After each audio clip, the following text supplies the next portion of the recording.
One of the many fears of life that tends to give us the greatest amount of anxiety is a fear of lack of control over our lives.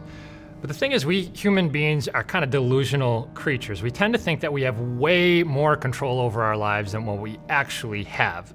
It's sort of like the sports fan who refuses to wash his socks during the playoffs because he thinks this is somehow going to give a positive outcome to his favorite team who's playing a game a couple hundred miles away.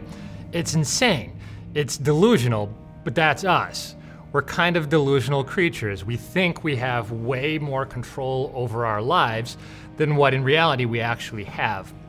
Well, in American society, we tend to believe that we're just simply the product of the choices that we make. And believing that puts a lot of stress and a lot of pressure on us. It makes us very anxious creatures. But I want you to think this through. Think about how many factors in life you really get to choose for yourself that form you.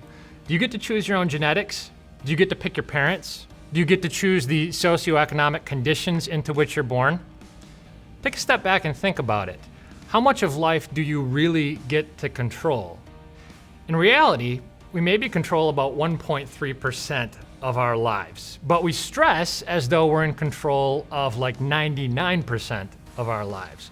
What that leads us to do is it leads us to approach God in a very unhealthy way. We approach God like we're just asking Him to give us a little boost along the way, like God was some kind of like divine Gatorade for a boost on a long run.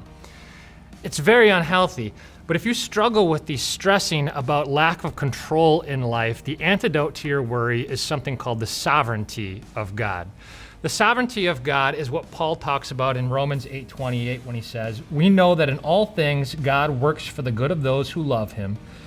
This means that despite the fact that we make bunches of foolish, selfish choices in life, twisting our lives into knots, because God is so big, so powerful, and sovereign, He can untie the knots that we make with our lives, and He can retwist those lives to turn into beautiful bows. You come to realize that you don't have to be in control if you understand that you have a God who is, who graciously always works out all things for your good.